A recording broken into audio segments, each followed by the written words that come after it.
¿Qué tal? ¿Cómo les va? Muy buenos días. Tal como fue anunciado nuestra entrevista hoy en Telebuendías con el presidente del PIT-CNT, con Fernando Pereira, a quien le agradecemos su presencia esta mañana. Un placer estar con ustedes, como siempre.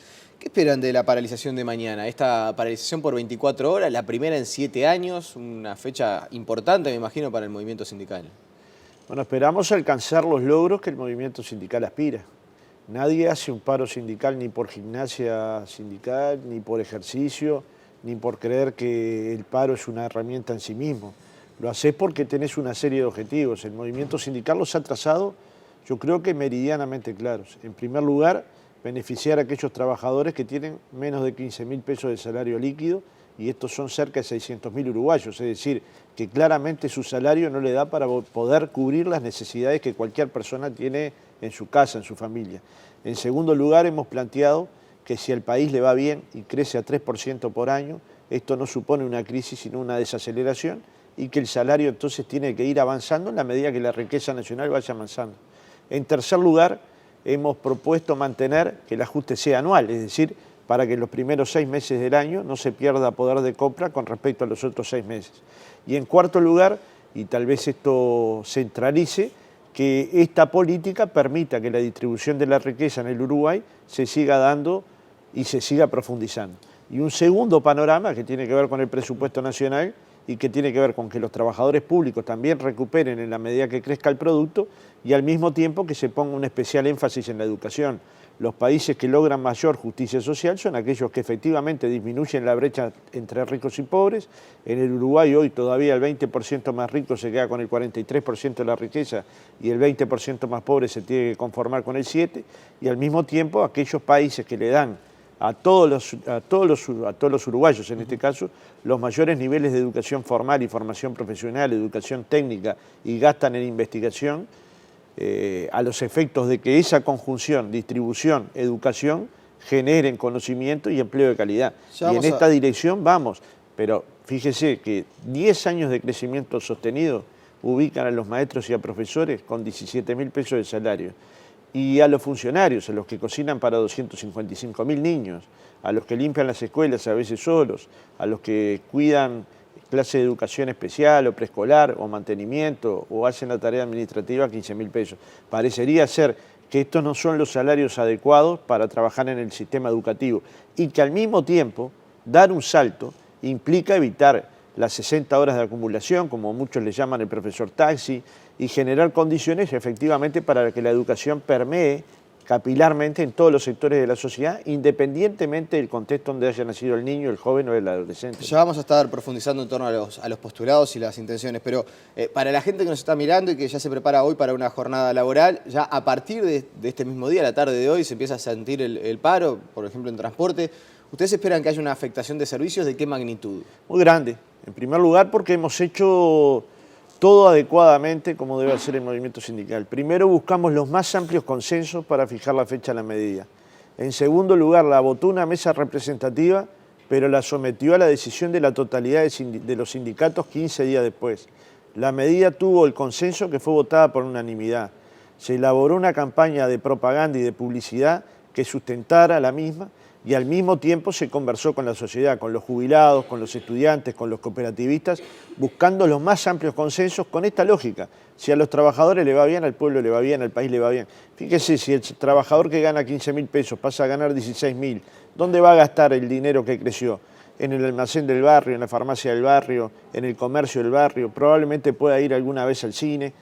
Dinamiza la economía nacional y el mercado interno. Y al mismo tiempo los jubilados, como ustedes saben, ajustan por el índice medio de salarios, con lo cual si a los trabajadores les va bien, también a los jubilados les va bien. Y el mayor desafío es que la gente acepte socialmente esta movilización, es decir, que no haya críticas para con, por ejemplo, la paralización a nivel del transporte. Críticas siempre va a haber, porque naturalmente nosotros estamos generando una medida dura, una medida que puede ser vista por un sector de la sociedad de mala manera. Sin embargo, si analizan los porqués de la medida, probablemente no haya ningún uruguayo que quiera que otro uruguayo gane 10.000 pesos de salario líquido por trabajar 8 horas por día. Probablemente ningún uruguayo quiera que haya jubilados con menos de 8.000 pesos de jubilación o de pensión. Probablemente ningún uruguayo quiere que esos cambios que iniciaron en el 2005 y que supuso mejoras del salario real, aumento de las jubilaciones en forma permanente durante 10 años se detengan. Entonces, en función de los objetivos, probablemente la medida de lucha sea apoyada por la mayor cantidad de uruguayos. Pero había cuenta, por ejemplo, que desde que se empezó a hablar del paro general, no quiero decir que sea en respuesta a eso, pero se ha dado y ciertamente ha coincidido que a partir de las decisiones adoptadas por el PIT-CNT y un cierto ambiente que se había generado a nivel de la sociedad toda, el gobierno ha dado algunas señales de que la austeridad y el recorte, el achique que en su momento se había hablado ya no es tan así, o por lo menos así se han expresado las máximas autoridades del gobierno. ¿No podría haber sido un poco menor el paro, no afectar tanto los servicios, habida cuenta de estas señales que dio el Poder Ejecutivo? Nosotros hemos planteado lo siguiente. En primer lugar, lo que vos decís, que la lógica del achique generaba situaciones muy complejas, porque si el Uruguay suspendía el Antel Arenas, además de los puestos de trabajo que son muy importantes, además de la obra que es muy importante, además del futuro en lo cultural, en lo deportivo, en las convenciones, estaba dándose una señal muy negativa. Y si el Estado paraba el Antel Arenas, el vecino al lado de mi casa paraba de hacer la vereda. Y esos son miles de puestos de trabajo que cotidianamente se dan en los hogares de los uruguayos. Esa señal, por suerte, se revirtió con los anuncios del presidente Tabaré Vázquez sobre inversión pública, ¿verdad? Sobre 8.300 millones de inversión pública en distintas ramas del Estado. Y por otro lado, con el anuncio de que el Antel Arena va a ser culminado dentro de este periodo de gobierno y que la gestión la va a tener a su cargo Antel. Estas señales son positivas. ¿Se equivocó el gobierno? Bueno, los gobiernos tienen que tener flexibilidad. Nosotros estamos en un momento de tensión. El gobierno está tensionado, por un lado, por muchos agentes económicos del sector empresarial y no empresarial que le dicen que hay que jugar a la chique, que le dicen que el Uruguay puede pagar con empleo cualquier aumento salarial, que hacen un discurso casi catastrofista. Pero no lo hacen hoy, lo hacen desde el 2005, ¿no? Por ejemplo, plantearon catástrofes cuando en el 2005 se votó la ley de negociación colectiva y el gobierno Tabaré Vázquez convocó los consejos de salarios, o cuando se votó la ley de tercerizaciones, con la ley de responsabilidad penal empresarial. Nosotros estuvimos acá, se decían que iba a haber cola de empresarios en los juzgados y la accidentabilidad iba a bajar poco. Sin embargo, la accidentabilidad bajó y no hay empresarios en ningún juzgado que yo sepa, de forma tal que a veces los anuncios catastróficos generan escenarios negativos.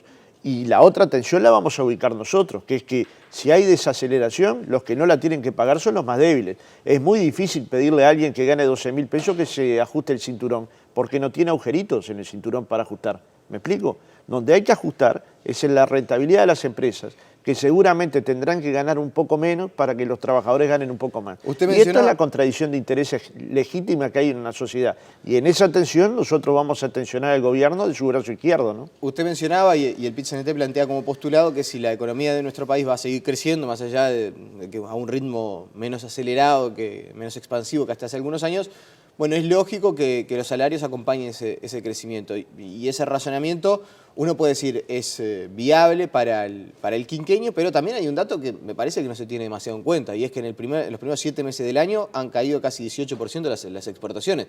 Esos son puestos de trabajo, es menor actividad. ¿Cómo juega ese dato de la realidad en torno a cómo está desempeñándose la actividad industrial en nuestro país? Nosotros lo que le hemos dicho al gobierno es que la política que asumió entre el 2008 y 2009 en esa crisis fue precisamente de una caída también de las compras internacionales, pero al mismo tiempo de un dinamismo del mercado interno, lo que posibilitó que esa crisis se superara con poco trauma. Incluso fue tomada como en la OIT, por el director general de aquel entonces, Omavía, un chileno, como una experiencia de salir de la crisis a través del diálogo social entre empresarios, trabajadores y gobierno. Y no se salió achicando, se salió expandiendo el gasto público, se salió con mayor inversión pública, con mayor salario, con mejores condiciones para la gente. Y esta es la respuesta que nosotros creemos que el movimiento sindical tiene que dar. No quiere decir no analizar sectores que tengan dificultades o empresas que tienen dificultades, porque lo primero para nosotros es conservar el empleo, el puesto de trabajo, porque hace a la centralidad de la vida de cualquier trabajador. Pero al mismo tiempo, construir trabajo de calidad. No es posible que 10 años después del crecimiento salarial todavía persistan en Uruguay. Imaginen cómo nos dejó el modelo neoliberal, ¿no? Que después de 50% aumento del salario real en 10 años, hay 600.000 uruguayos con salarios menores a 15.000 pesos. ¿Esto es lo que nosotros queremos para Uruguay? ¿Estos son los empleos que hay que generar? ¿O hay que construir las condiciones necesarias de formación, de diversificación de la matriz productiva, de generación de mayor igualdad social para que efectivamente estas situaciones no se den? No podemos vivir con felicidad en una sociedad donde todavía tenemos gente en situación de pobreza, y aunque sea mucho menor a la del 2005, claramente ahí hubo un avance importante. Pero ¿qué decimos nosotros? ¿Que los avances estos no existieron? No, que existieron y queremos que se profundicen. Por ejemplo, el Sistema Nacional Integrado de Salud, nosotros lo apoyamos con toda la energía. La reforma tributaria, la apoyamos con toda la energía porque iba a mejorar el modelo anterior. Los aumentos del salario en el sector privado, en el sector público, las mejoras presupuestales en el gasto social. Ahora que decimos que eso no se hizo, no, eso se hizo bien. Queremos que se profundice, que se haga más y que el país está en condiciones de hacerlo. Ahora, ¿les preocupó que en su momento interpretaron que el gobierno estaba prendiendo un señalero a la derecha? No, yo en eso, primero, parto de la base de que no estamos ante un gobierno ni de derecha ni neoliberal, con lo cual tiene una sensibilidad a favor de los sectores populares. Y a esa sensibilidad es que el movimiento sindical está apostando con esas medidas, a que el gobierno, que con la sensibilidad votó una ley de negociación colectiva, de libertad sindical, de tercerizaciones, de licencias para el sector privado, de nuevos derechos sociales, ¿verdad? De nuevos derechos, de la agenda de derechos. Ese mismo gobierno, que es el que tiene continuidad, profundice los cambios que él mismo empezó. Lo que estamos diciendo es que los cambios no se detengan. No estamos diciendo lo que se hizo estuvo mal. Lo que se hizo estuvo bien y hay que profundizarlo porque todavía, a pesar de todo lo que se hizo, la brecha sigue siendo espantosa. ¿Y se ha ido deteriorando la calidad de negociación del Frente Amplio desde que está en el gobierno? No, yo lo que creo es que a veces nos confundimos entre la negociación y el diálogo y el acuerdo. Negociación y diálogo ha existido. Nosotros hemos hablado infinidad de veces con el ministro Murro, cada vez que se ha necesitado con el ministro de Economía y cada vez que se ha necesitado con el presidente. El problema es que no hemos tenido acuerdos. Este es otro tema. No es falta de diálogo, es falta de acuerdos. Nosotros entendemos que las pautas que el Poder Ejecutivo presentó al sector privado son negativas para los trabajadores y que al mismo tiempo está presentando las pautas para el sector público demasiado tarde. Las va a presentar el 7 y el plazo de presentación del presupuesto es el 31. Con lo cual el sector público, en el mejor de los casos, va a tener 22 o 23 días de negociación y el sector privado 90. ¿No es manija de los medios entonces que ustedes estén enojados porque presentan las pautas? Bueno, yo creo que no, que simplemente hay Digo diferencias. por algunos comentarios que aparecen del Las ministro diferencias Murro. políticas son diferencias políticas y las diferencias en las metodologías son diferencias metodológicas y las diferencias en los contenidos son diferencias en los contenidos. Acá estamos con diferencias en los contenidos. Estamos convencidos que con los lineamientos actuales y en las formas. Estamos convencidos que con los lineamientos actuales el Uruguay, la participación del salario en el Producto Nacional va a ser menor, a no ser que se generen miles de puestos de trabajo. Pero la calidad de esos puestos de trabajo entonces va a ser menor. Bueno, ese es el Uruguay que nosotros queremos transformar y el que se ha venido transformando en los últimos 10 años. Ahora, esta es la pelea del movimiento sindical. Fíjense que en Flores, la calle Pou le preguntó al movimiento sindical, en el semestre de mayor conflictividad, desde que se toman mediciones del año 96 para acá, que iba a ser el movimiento sindical, y el movimiento sindical responde con acciones. Va a hacer todo lo mejor para que el trabajador le vaya bien en la negociación salarial. Y esto implica medidas de movilización. Pero claro, capaz que no lee los diarios, ¿no? Porque, en aquel momento se hablaba, por ejemplo, de la posibilidad de empezar un camino de desindexación. En fin, no era el escenario que era hoy, ¿no? Pero las cosas se modifican con lucha popular. Yo no sé si él eso lo entiende, pero hace 100 años o más de 100 años se peleó por la jornada de 8 horas. Si no hubiera existido un movimiento sindical tensionando y un gobierno sensible a la tensión, capaz que los trabajadores seguirían teniendo 16 horas de jornada laboral. Ahora es raro que le peguen a la calle Pou cuando en realidad en esta historia hoy no tiene mucho que ver. ¿Usted lo escuchó en Flores? Sí, sí, lo escuché. No, es raro que la calle Pou le pegue al movimiento sindical movilizado por no movilizarse. Es como si viviera en otro país. Entonces, lo que le estamos diciendo es, lea el informe de la Universidad Católica del Uruguay, del índice de conflictividad, lea los diarios, que la tapa de los diarios dice hay un conflicto en tal lugar, en tal otro, la construcción paró, la mesa de entes demandó mayor inversión pública, y después opine. De lo contrario, es viru, ¿no? No, y Valenti, que dice que en los 90 no hicimos movilización, ustedes acá hay muchos que hace mucho tiempo que los conozco. En el 93 hubo una huelga de 15 días de la enseñanza, por el primer convenio laboral en el gobierno de la calle. 60 de la construcción. Se evitaron las privatizaciones de las empresas públicas. Hubo una marcha de Punta del Este de decenas de miles de trabajadores demandando precisamente contra las políticas neoliberales que estaba llevando adelante Jorge Valle, el gobierno de Jorge Valle. Y al mismo tiempo, poquitos meses después, una marcha increíble hacia el Obelisco de Montevideo, con pequeños y medianos productores, con pequeños y medianos comerciantes, con trabajadoras rurales, que nuclearon mucho más de 70.000 trabajadores y gente de estas organizaciones, cooperativistas y estudiantes, precisamente demandando el crecimiento nacional y el cambio de políticas y defendiendo al mismo tiempo la democracia en el Uruguay, cuando era más fácil tirar un fosforito en la pradera que construir. Nosotros en ese momento decidimos construir. Entonces, no es que son críticas a Valenti o a la calle Pou, es a que reflexionen lo que están diciendo, porque está equivocado. Como también está equivocado pensar que los medios generaron esta diferencia entre los lineamientos del Poder Ejecutivo y nosotros. No. Hay un problema metodológico ya resuelto, pero hay un problema de contenido con los cuales no compartimos. Uno de los cuales es que no haya correctivos todos los años de los ajustes salariales del sector privado. Bien. Se habla mucho de lo salarial, sobre todo en torno a lo educativo, es un tema que a usted le toca bien de cerca. Pero claro, la gente, además de querer que los profesores tengan un mejor salario, que tengan un salario digno, acorde a la tarea que realizan, bien importante por cierto, también piden de parte del movimiento sindical, yo no sé si decir cierta flexibilización, pero un escenario de huelga, al paro por tiempo indeterminado. Algunas situaciones que se han dado, cuesta creer a veces cómo los paros por parte de los gremios de la enseñanza coinciden justo con un viernes antes de vacaciones. ¿No son señales que también tienen que cuidar? Yo parto de la base de que todas las medidas tácticas tienen que tener flexibilidad y que tienen que tener tres patas que son fundamentales. En primer lugar, la adhesión de los trabajadores del sector. En segundo lugar, que el resto de los trabajadores lo comprendan. Y en tercer lugar, que la comunicación con el resto de la sociedad sea lo más fluida posible. Ahora, hay días para evitar esta huelga, ¿verdad? Hay muchos días para que el gobierno coloque una propuesta seria arriba de la mesa. No es posible que estemos a día 5 de agosto y no haya una sola propuesta por parte del Poder Ejecutivo en materia salarial en la educación. Sí la hay por parte del CODICEN, todavía insuficiente, pero la hay, pero no hay una propuesta que esté convalidada dentro del Consejo de Rama del sector. Si se quiere evitar el conflicto, se puede evitar. No es echándole alcohol al fueguito, ¿no? No se resuelve con el discurso de María Julia Muñoz. Se resuelve si el Ministerio de Economía, si la OPP, si los demás organismos que tienen que participar de la negociación colectiva llaman a la CESEU y al CODICEN, establecen el ámbito de negociación y formulan una propuesta que pueda ser aceptable por los trabajadores. Nadie va a hacer una huelga porque sí. Al que más le duele la huelga, y esto lo tiene que entender la sociedad, es al que la hace, compañero, porque ese es el que pierde el jornal de trabajo, los 2, los 3 o los 5 que haga. Ahí hay un dolor porque es el propio salario de uno el que está en juego.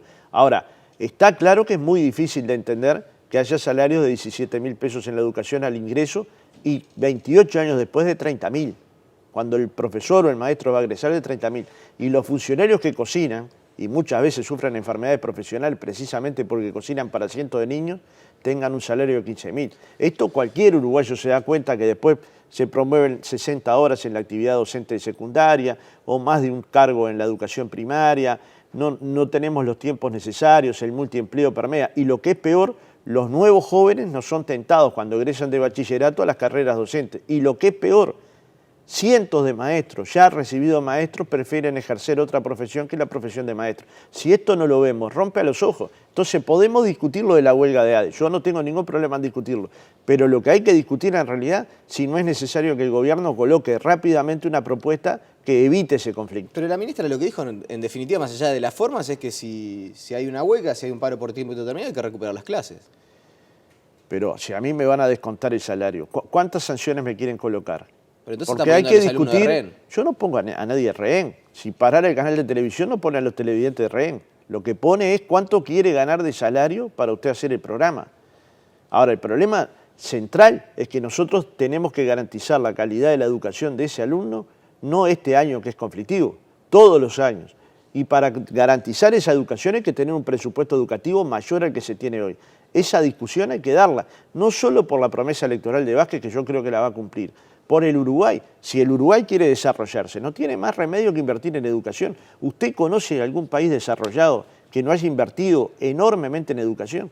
Y otra cosa que hay que desterrar, no es posible pensar que solo se puede tener competitividad con precios bajos, sino dígame cómo compiten las potencias mundiales o aquellos países europeos que tienen salarios efectivamente mucho más altos los que tenemos en Uruguay.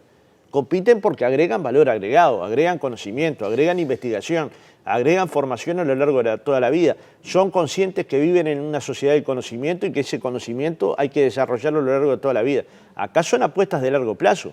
Acá hay una disputa de corto plazo que es cómo se mejora el salario del trabajador de la educación. Pero hay una disputa de más largo plazo que es cómo se construye un modelo educativo que sea capaz de atender a todos los uruguayos, nazcan en el contexto que nazcan. Y eso, perdóneme, una condición sine qua non. Se podrá discutir después cuál es el modelo, pero sine qua non es mayor presupuesto educativo. La última en 30 segundos. ¿Va a haber fiscalización por parte del movimiento obrero para que se respete el acuerdo de precios? No va a haber fiscalización porque partimos de la base que el acuerdo es entre las cámaras y el gobierno va a fiscalizarlo y tiene instrumentos para hacerlo. ¿Y tiene sospecha que se haya remarcado lo que partimos es de esta base, que es necesario construir esta cabeza. En el salario del decir más bajo ingreso, es decir, de los 10% de los uruguayos que ganan menos, los alimentos y bebidas no alcohólicas le consumen el 33% del ingreso familiar. Y en el decir de mayores ingresos le consumen el 9%.